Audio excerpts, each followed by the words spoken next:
Hopefully you will have taken some time to consider what might happen after you're gone and completed a company will to deal with your business assets.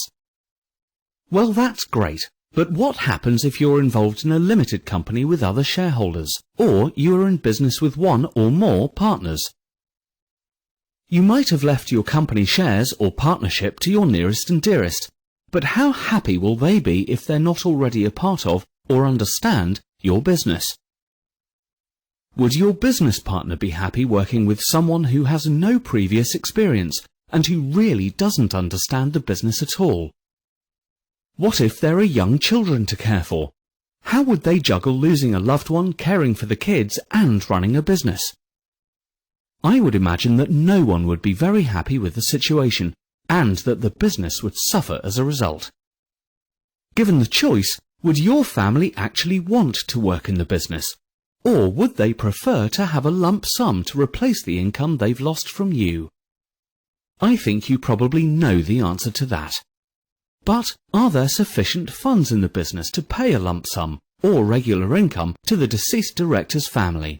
No, few businesses have the resources to pay this these days, even if they sell off assets. The clever ones take out a life assurance policy, paid for by the business, to create a lump sum to cover just this eventuality. Now everyone is happy. The surviving family has the funds to help them compensate for the deceased director's lost salary, and don't have to worry. And the surviving director is happy because they don't have to work with someone who perhaps really shouldn't be there. This planning is known as a cross-option agreement. You might well be thinking, that's it. All we need to do is set this up and problem sorted. Wrong.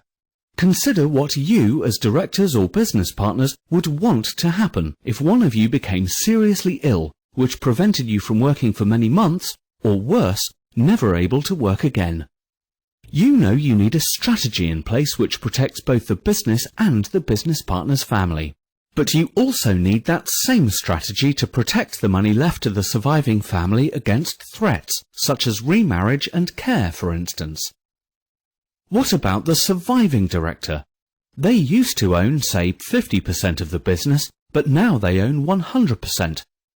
Now that 100% is all attackable by divorce and bankruptcy, as opposed to just the 50% owned previously.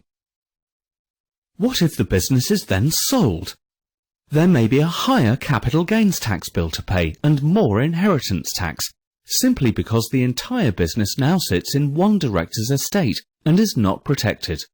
Worse still, if you own less than 50% of the business and you die, what stops the surviving director starting up another company and your family ends up with no compensation at all? Sorting all of these details is a lot easier when you can discuss it with a trusted advisor, one with plenty of experience to guide you. Your business will thank you, your family will thank you, and your partners will too.